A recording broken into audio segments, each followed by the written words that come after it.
Bonjour, on est le 24 décembre 2018, veille des fêtes de Noël. La veillée, on va dire la veillée. Ceci étant dit, voici un nouvel énoncé concernant donc un sujet qui est toujours d'actualité dans mes vidéos, qui est la géométrie vectorielle. La géométrie vectorielle, dont voici l'énoncé. Dans un plan, soit trois droites, on considère trois droites. Bien sûr, ça c'est l'existant, toutes de même direction, ces trois droites, on imagine trois droites dans un premier instant, avant de dessiner, on l'imagine, on a trois droites de même direction, dont la direction s'appelle delta. Bon, c'est la direction, elle est nommée, on nomme la direction ici par, en fait ils ont tous le même coefficient angulaire, mais ça, on parle de coefficient angulaire, bon, quand on a, je veux dire, un système d'axe. Un système d'axe ici, il n'y a pas de système d'axe parce que je suis en géométrie vectorielle pure, donc on parle d'une direction delta donnée. Voilà. Alors, S et D sont deux autres droites. Hein, donc, en fait, on en a trois qui sont parallèles et deux autres droites n'ayant pas la direction delta. Donc, direction quelconque qui n'a pas la direction delta.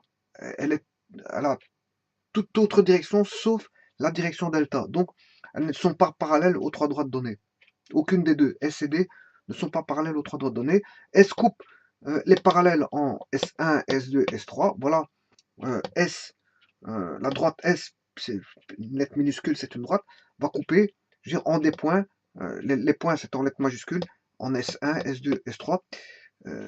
Pourquoi en S1, S2, S3? Parce que ce sont trois, dans un plan, on a trois droites de même direction delta, mais attention, ce sont trois droites distinctes. Donc fatalement, si je coupe une droite, si j'ai trois droites parallèles, et je coupe une droite, ben, fatalement, une droite S par les trois droites que l'on a ici, hein. Ici, je peux les appeler D1, D2, D3. Donc ici, j'ai D1, D2, D3. S va couper en S1, S2, S3. Voilà. Donc, petit d sont des lettres minuscules.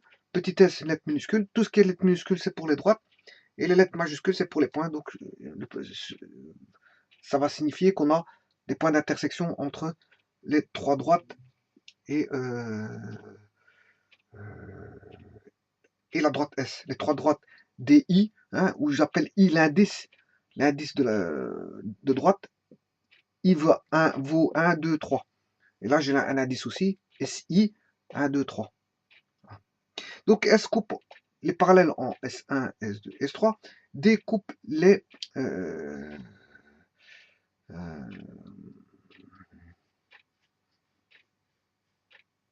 découpe les parallèles en D1, D2, D3. Alors, SI, DI, I étant l'indice, bien sûr, je vous l'ai dit, SI, DI. Donc, D coupe, D c'est une deuxième droite. Hein. Voilà, on va appeler D, on va couper en D1, D1, D2 et D3. Voilà. C'est juste ça. Découpe en D. Je vais faire un meilleur dessin, hein, donc ne vous inquiétez pas pour ce dessin-là. Il va être représenté d'une meilleure manière, plus visible. Donc ceci, c'est juste pour expliquer l'énoncé, pour faire l'analyse. Découpe les parallèles en D1, D2, D3. SI, donc SI, c'est-à-dire S1, D1, S2, D2, S3, D3, à la direction de delta, ce qui est logique. Hein. Donc il n'y a rien à dire là-dessus. Alors, soit IJK, une quelconque permutation des indices 1, 2, 3, ça on le sait. Hein, je veux dire, alors, SI, SJ, SK est égal à DI, DJ, DK. Donc, rappelez-vous que ceci, c'est une écriture de rapport de section. Hein. C'est une écriture de rapport de section. Donc, ça veut dire que SI, SJ, SK est égal à DJ, DI, DJ, DK, même rapport de section. Voilà. Ceci étant dit, bon, je prends le premier cas de figure ici dans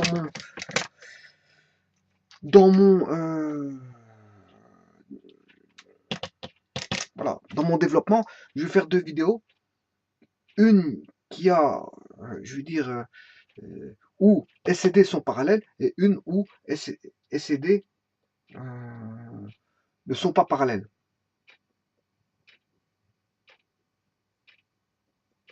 Voilà, donc ici je vais faire une première vidéo où S et D sont parallèles. C'est-à-dire ici, bon, je vais remettre l'énoncé. j'ai D1 parallèle à D2 parallèle à D3. Voilà. Voilà mes trois droites ayant la direction, chacune la même direction delta. Ensuite, on vient par deux droites S et D, que je vais considérer ici dans ma vidéo, que S et D, c'est un premier cas de figure, bon, parce que deux droites peuvent être parallèles ou non parallèles. Donc ici, mon premier cas de figure va concerner les deux droites parallèles, donc S et D parallèles. Donc ma vidéo ici, c'est pour S et D parallèles. Et puis je ferai une vidéo pour S et D non parallèles. Donc je ferai une vidéo à part. Donc, je ferai le deuxième cas de figure à part, dans une vidéo à part. Alors, S coupe D1 en S1, S coupe D2 en S2, et S coupe D3 en S3. D coupe D1 en grand D1, majuscule D1, D coupe D2 en grand D2, et D coupe D3 en grand D3. Voilà. Alors, ceci étant dit, il faut juste dire que, hein, alors il faut démontrer que SI, SJ, SK, les rapports, voilà, est égal à DI, DJ et DK. Ce qui est évident pour le parallélisme. Je vous le dis tout de suite. Voilà. Ce qui est évident. Bon, je vais les faire tous. Hein. On va faire les permutations cycliques possibles. IJK étant bien sûr toutes les permutations cycliques des indices 1, 2, 3. Bon, alors comment faire les permutations cycliques? C'est assez évident. Quand il y en a 3, c'est assez évident. Vous marquez 1, 1, 2, 2, 3, 3. Il y aura 6 cas de figure d'office. Pourquoi? Parce que c'est la factorielle. Hein, on a 3 possibilités contenant 3 chiffres possibles, qui est le chiffre 1, 2, 3. Ça veut dire que si je peux avoir le 3, 2, 1, 2, 1, 3, etc. Donc ici, j'ai 3 possibilités. Si je mets un nombre dans la première case, j'ai 3 possibilités. Donc il m'en reste plus que 2 possibilités pour la mettre dans la seconde case et plus qu'une pour mettre dans la dernière case, ce qui fait 2 fois 3 fois 1, ce qui fait factoriel de 3. Donc quand on a un nombre de cases égal au nombre de valeurs à placer dans les cases, on a ce qu'on appelle les permutations. Voilà. Et la permutation, c'est factoriel de 3 qui fait 1 fois 2 fois 3. Ce qui va dire qu'ici, on aura une permutation cyclique, ce qui veut dire qu'on aura 6 valeurs dont les... Bon, s'il y en a une qui commence par 1, elle sera suivie soit de 2, 3 ou 3, 2. Si je commence par 2, ce sera soit 2, 1, 1, 1, 3 ou 3, 1. Il restera 1, 3 ou 3, 1. Si je commence par 3, on a la possibilité de mettre 1, 2 ou 2, 1. Voilà, ça c'est ce qu'on appelle permutation cyclique. Bon, une autre façon de voir les permutations cycliques, c'est mettre dans un cercle, voilà, et placer son 1, son 2 et son 3. Bon. Alors, si je place mon 1, c'est ce que j'ai fait ici.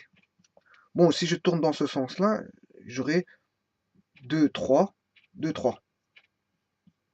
Dans ce sens-là, c'est le sens anti-horlogique. Hein, puisque par là, c'est le sens des aiguilles d'une montre. Le sens des aiguilles d'une montre, ça tourne comme ceci. Donc 1 heure, 2 heures, 3 heures, 4 heures. Et ça, c'est le sens horlogique. Et ça, c'est le sens anti-horlogique.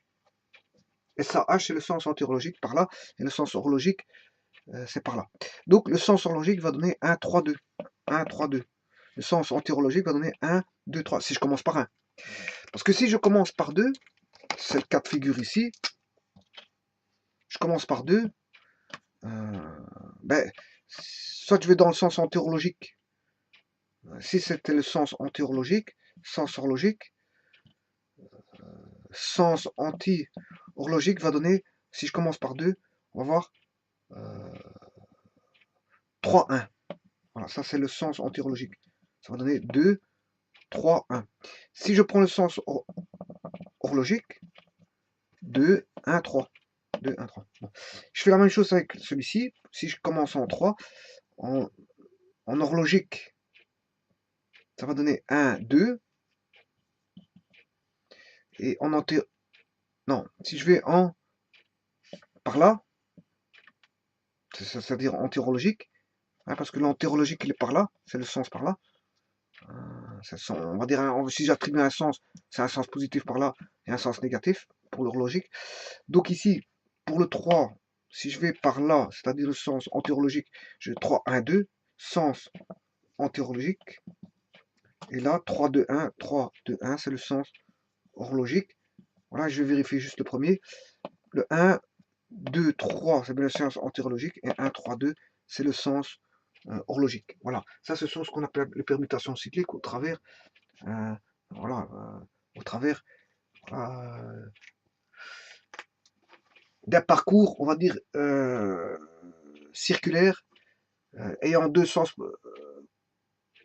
possibles, soit le sens horlogique ou antérologique, et en commençant par une valeur bien précise. Voilà. De toute façon, il n'y a pas besoin de faire ça. Il n'y a pas besoin de faire ça. Vous faites comme je vous ai montré ici, et vous avez toutes les valeurs. Donc, c'est-à-dire que je dois maintenant placer mes S, mes rapports de section, S, voilà, comme ceci, et entrevoir l'égalité. Mais elle est évidente, ce sont des égalités évidentes. Hein. Donc ici, j'aurai S, S1, S2, virgule, S3. S1, S3, virgule, S2. Ce sont des rapports de section, hein, je le rappelle. Hein. Quand j'ai écrit ça, ce sont des rapports de section. S2, S2, S1, virgule, S3. S2, S3, virgule, S1. Tous des rapports de section. S3, 1, 2, S3, S1, virgule, S2, et enfin, S3, S2 et S1. Bon, est-ce qu'on voit l'écran? Ouais, tout est mis à l'écran, il n'y a pas de problème. Bon, et alors, bien sûr, il faut refermer pour bien montrer l'écriture de rapport de section que l'on a ici. Et là, normalement, on doit voir assez aisément que S1, S2, S3, S1. Donc, ceci, qu'est-ce que c'est? En termes de vecteurs, on comprend tout de suite l'écriture. Hein, c'est S1, S3, vectoriel, est égal à lambda. Il existe un seul lambda unique appartenant à R sur 0, parce que il ne s'agit pas de points ici, mais de points distincts, pas de points confondus. Donc S3, S2. Voilà. Donc S1, S3, S1, S3, S1, S3, donc S1, S3, c'est S1, S3, c'est ce vecteur-ci. Voilà. Et S2, S3, c'est ce vecteur-là. S1, S3, S3, S2. S3, S2. Eh bien, vous comprendrez que on a affaire ici à des parallélogrammes. Donc, à des segments, je veux dire, voilà, des côtés parallèles. Donc, qu'est-ce qui est parallèle là? Ça, on a des parallélogrammes, donc fatalement, je peux dire que D1, D3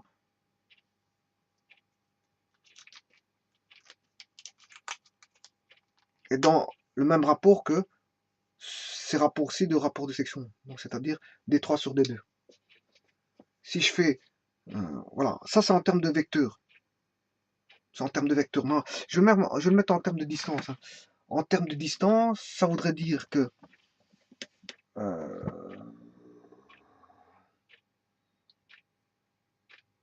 si je réécris le vecteur, hein, donc ce serait S3, S3, S1, S1, S3 est égal à lambda S3, S2. Voilà le rapport de section. Bon, il y a un abus d'écriture quand j'ai écrit ceci, mais on comprend ce que ça veut dire. Hein. Ça veut pas dire, bon, je divise un vecteur par un autre, mais je regarde tout simplement, il faut comprendre ça comme quel est le facteur pour lequel il faut multiplier le vecteur dénominateur pour avoir le vecteur numérateur. Voilà, il ne s'agit pas d'une division vectorielle. En d'autres termes, en termes de distance, voilà, ça voudrait dire qu'on aurait un signe. Bon, ici, il y aurait un signe. Hein, suivant la position du point, il y aurait un signe plus ou moins à tenir en compte à travers de lambda. Par contre, si je parle en termes de distance, j'aurai S1, S3 sur S3, S2. Voilà, en termes de distance, c'est ce que ça veut dire. S1, S3 sur, donc S1, S3 sur S1, S3 sur S3, S2. Voilà, S1, S3 sur S3, S2. S1, S3. Donc, je ne vais pas parler en termes de vecteurs, mais en termes de distance. Donc, on aura S1, S3 sur S3, S2. Voilà.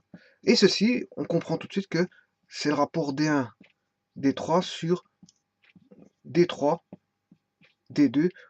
En d'autres termes, on aurait un facteur K par exemple, et ça, bien sûr, vous comprendrez que c'est quoi? Mais c'est D1, D2, D3.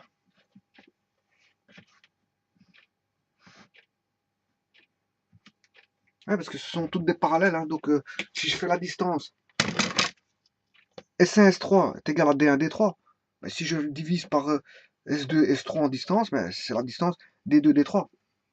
Voilà, parce que je coupe par des parallèles, donc j'ai des parallélogrammes qui se construisent, donc fatalement j'ai des longueurs identiques. S1, S3 est égal à D1, D3, S1, S3, S2, S3 est égal à D2, D3, S1, S2 est égal à D1, D2, fatalement. Donc si je fais le rapport de le grand là par le petit là, le grand là par le petit là, ben c'est le grand là divisé par le petit là, fatalement. Rien à dire là-dessus. Bon, et si je fais la même chose,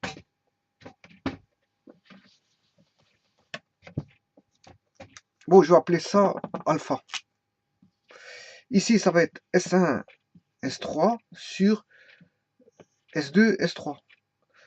S2, S3 sur S3, S1, S2, S1.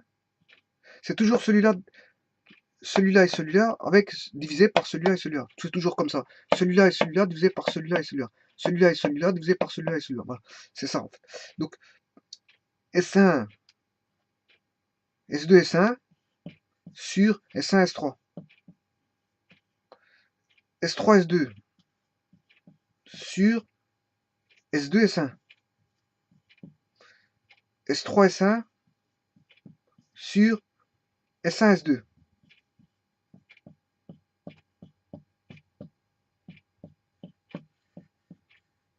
Voilà en termes de distance.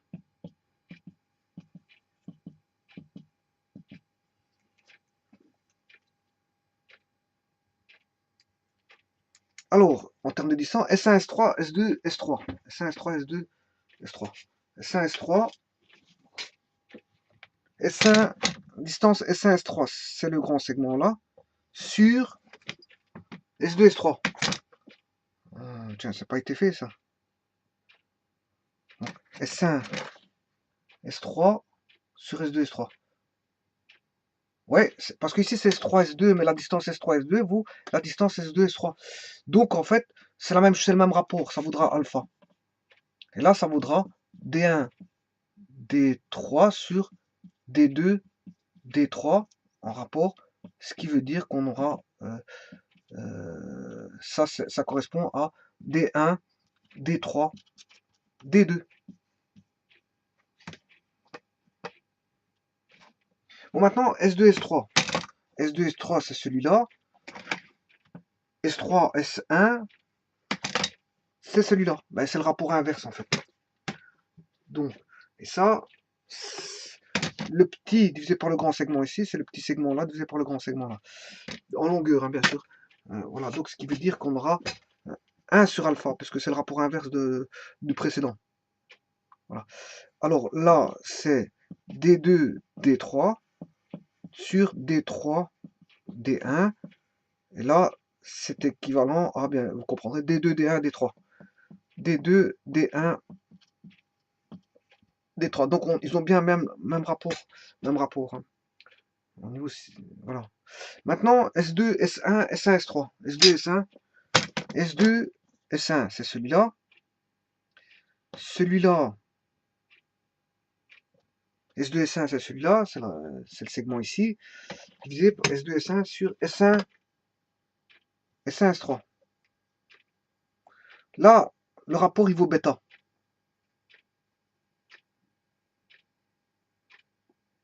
il vaut bêta.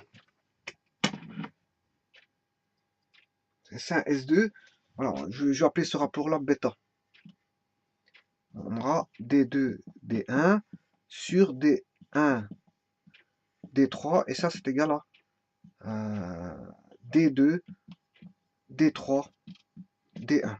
Donc ils ont le même rapport de section en fait, on voit bien. Ils vaut tous les deux bêta. Maintenant S3 sur S2, S3 S2 sur S2 S1.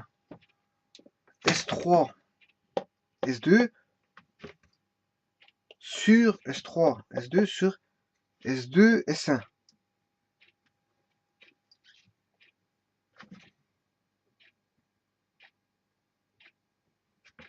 S3 S2 sur S2 S1. Est-ce que j'ai fait ça?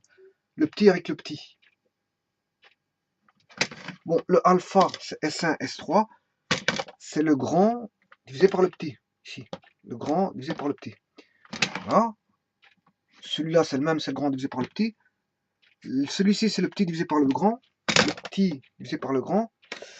Par contre, celui-ci, c'est le deuxième petit. D2, S2, S1. S2, S1 divisé par S1, S3 par le grand. C'est le deuxième petit divisé par le grand.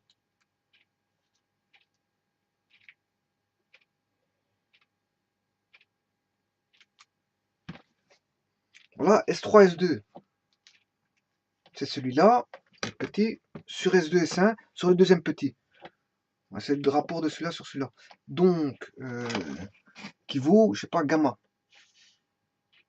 Donc ça vaut D3 sur D3, D2 sur D2, D1. Fatalement, on retrouve les mêmes rapports de ce côté-là que de ce côté-là. Fatalement, c'est pour ça qu'ils ont le même rapport de section. Ça vaudra D3 sur... Si je fais le petit, celui-ci divisé par celui-ci, ce sera celui-là divisé par celui-là. Donc, là, je vais appeler ça gamma, qui est égal, bien sûr, à D3, D1, D2.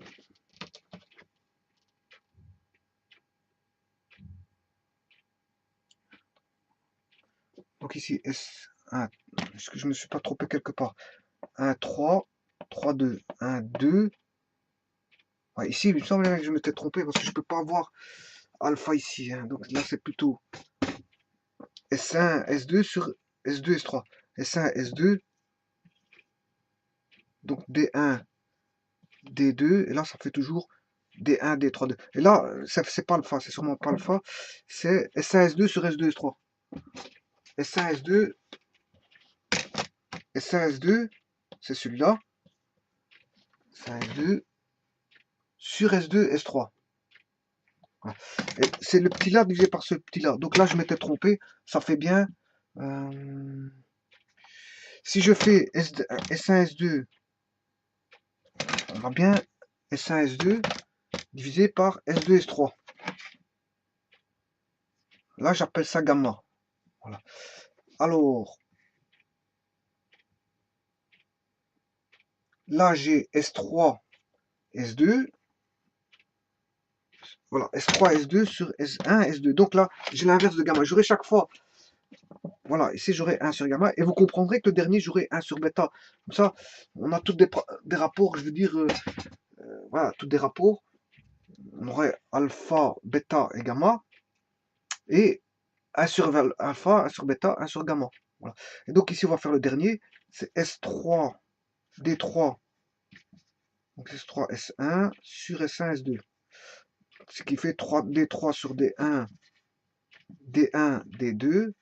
Et là, on devrait avoir 1 sur bêta. Normalement, regardez qu'on va avoir trouvé ça. Eh bien oui, parce qu'ici, on a S1, S2. S1, S2, il est là.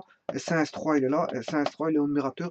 Donc c'est une inversion de celui-ci. C'est bien 1 sur bêta. Et ça, c'est égal à D3, D2, D1. Voilà, donc quand c'est parallèle, bon, c'est assez évident tout ça. Bon, maintenant, est-ce qu'on ne sait pas trouver une relation dans tout ça? On va voir ça tout de suite. Plutôt que d'appeler ça alpha, bêta, gamma, est-ce qu'ils sont réunis ensemble? Bien sûr que si. Hein. Ils sont reliés ensemble. Bon, on sait bien que... alors, si je prends celui-ci, je l'appelle petit a, celui-ci petit b. Le tout, si j'appelle, ici c'est pas une, c'est une question de cote, hein. Attention que c'est une petite, c'est une cote. Ça je l'appelle la cote A, qui vaut une certaine dimension. C'est pas une droite, hein, c'est pas l'appellation d'une droite. J'avais dit que tantôt les lettres minuscules c'était de droite, mais ici c'est une cote. Hein, on va de là à là, ça mesure A. De là à là, ça mesure B, et le tout mesure, si vous voulez, A plus B. Alors, si je fais alpha, c'est S1, S3, S1, S1, S3, donc qui est A plus B, sur S3, S2, sur le petit là. En fait, c'est A. Voilà que vaut alpha. Bon, 1 sur alpha, c'est A sur A plus B, c'est le contraire. Hein. Bon. Ça, c'est alpha. Le gamma, S1, S2, S1, S2, c'est celui-là, qui est B, sur S2, S3. En fait, voilà, le alpha, on va dire que c'est A plus B sur A.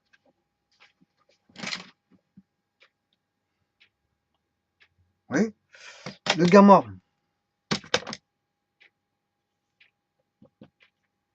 on vient de dire que c'est S1, S2 qui vaut B sur S2, S3 qui vaut A. Voilà le gamma, alpha, bêta. Et on va chercher le bêta qui vaut S1, S2 sur S1, S3. S1, S2,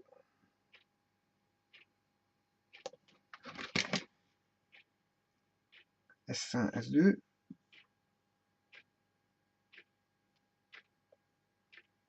sur S1, S3.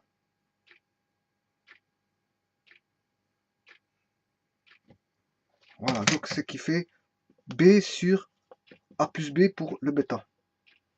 C'est S1, S2 sur S1, S3. S1 gamma, il est là, c'est S1, S2. Donc c'est cette branche-là qui mesure B sur S2, S3. Et S2, S3, c'est bien A plus B. Voilà. Voilà toutes les valeurs possibles et imaginables. Mais, donc, ce qui veut dire que 1 sur alpha vaudra A sur A plus B. 1 sur bêta vaudra A plus B sur B. Et gamma vaudra 1 sur gamma, l'inverse, A sur B.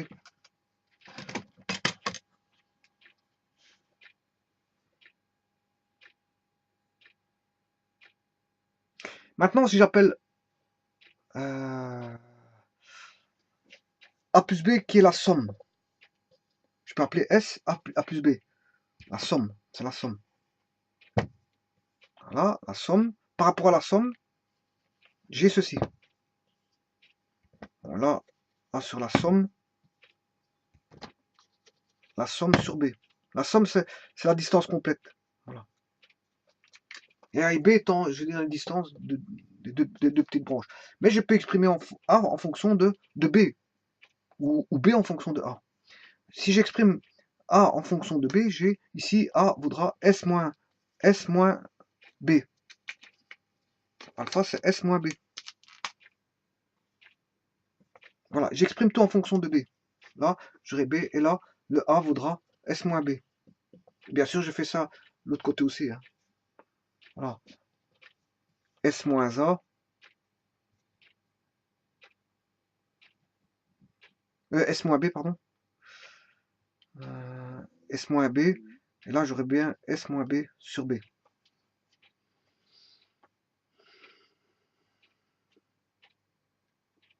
Bon, je peux exprimer en fonction de A. Là, j'aurai A. Là, j'aurai S moins B. Et là, S moins A. Hein, je peux exprimer en fonction de A. J'aurai S sur A. Bêta vaut S moins A, puisque B c'est S moins A. Le tout sur la somme, et gamma vaudra S moins A, puisque B c'est S moins A, et S moins B qui vaut A.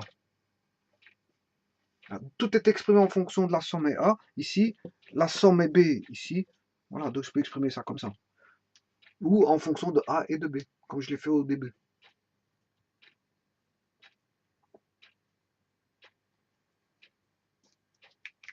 Parce que, on sait bien que A plus B, ça fait la somme. Donc, pour trouver le A, ben, c'est S moins B. Pour trouver le B, c'est S moins A.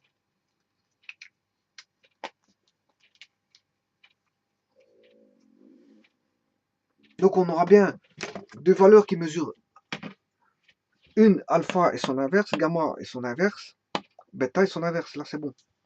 Et que les rapports de section, fatalement, ils sont identiques parce que si je fais le rapport de lui sur le grand, ben, c'est le rapport de lui sur le grand. Si je fais le rapport de celui-là avec le grand, c'est le rapport de celui-là avec celui-là, avec le grand, parce que j'ai tous des parallèles et donc fatalement j'ai des parallélogrammes. Les parallélogrammes, bon, c'est des côtés de mesure identiques. Et donc, voilà, si on a deux parallélogrammes, voilà, si je fais le rapport de leurs mesures de côté, ben, fatalement, je vais retrouver. euh, si je fais le rapport d'un côté de deux parallélogrammes accolés, ben, je vais avoir la même mesure des mêmes rapports que j'ai pris ici de l'autre côté. Notamment, puisque ce sont des parallèles. Et les parallèles vont couper à. Il s'agit tout de jeux de parallèles. Donc, fatalement, si vous coupez des jeux de parallèles, vous allez couper, je veux dire, dans des mêmes tranches. Hein. Vous faites une parallèle sur deux droites parallèles, vous couperez les mêmes tranches. Et donc, comme tout est parallèle, fatalement, vous coupez toutes des tranches identiques. Donc, les rapports, si je peux prendre n'importe quel rapport, le rapport, il est toujours, je veux dire, identique d'un côté que de l'autre. Fatalement.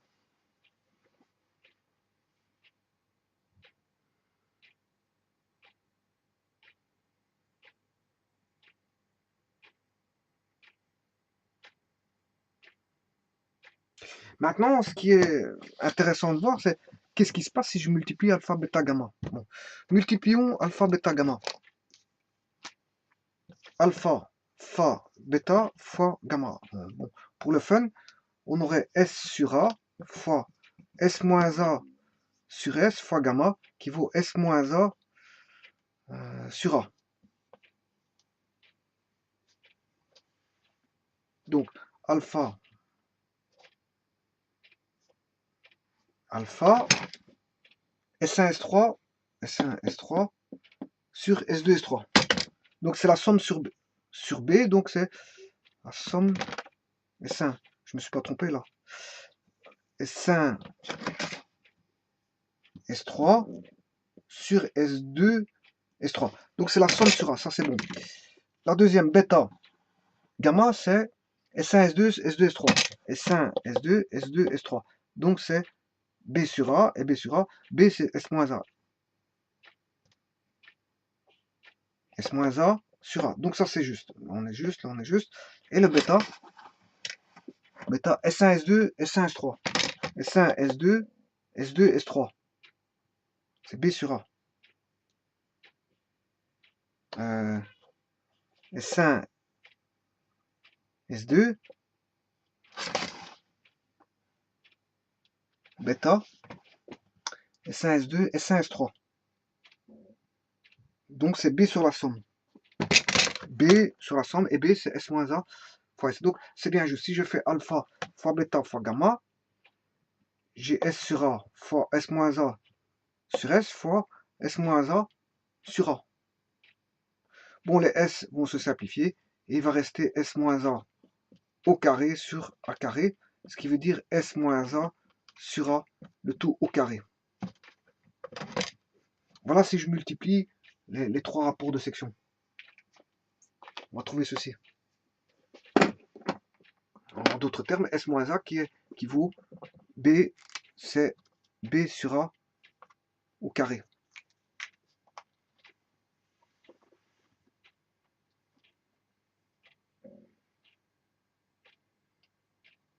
Maintenant, on peut s'amuser, hein, je veux dire,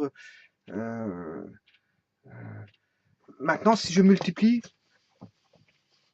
alpha fois bêta fois 1, vous pouvez vous amuser comme ceci, et regardez tous les rapports que ça fait.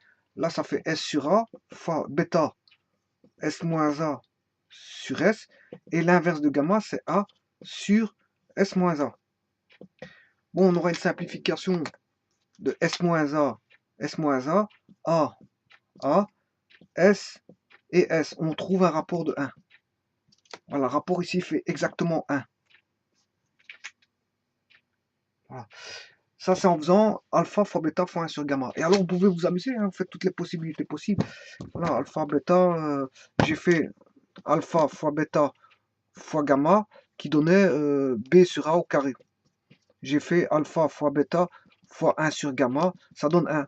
Vous pouvez continuer comme ceci. Hein. Si je fais 1 sur alpha fois bêta fois toutes les permutations cycliques, voilà, avec les inverses, 1 sur alpha fois bêta fois gamma, ce qui fait A sur S fois bêta, c'est S moins A sur S fois gamma S moins A sur A. Voilà, et ça va donner quoi ici? Si je simplifie ici, voilà, ça va donner S moins A qui vaut B sur S carré. C'est B carré sur S carré. Voilà que vaut 1. Voilà. Et alors on peut avoir toutes sortes de possibilités comme ça. Voilà. Voilà, et vous pouvez vous amuser, hein, vous faites un tableau et vous multipliez tout ça ensemble. Et pour voir les rapports enfin, ce que ça va donner comme résultat. Voilà. Ouais, ça, je vous laisse le jeu. Hein. Le jeu, bon, si vous voulez faire le jeu et découvrir certaines choses, vous faites alpha fois bêta fois gamma. Alpha fois bêta fois 1 sur gamma. Faites alpha fois 1 sur bêta fois gamma. Vous faites et ainsi de suite. 1 sur alpha fois 1 sur bêta fois 1 sur gamma. 1 sur alpha fois 1 sur bêta fois gamma. Et ainsi de suite, vous continuez toutes les possibilités. Vous voyez, parfois on va trouver des rapports qui vaut exactement 1. Voilà, le rapport vaudra 1.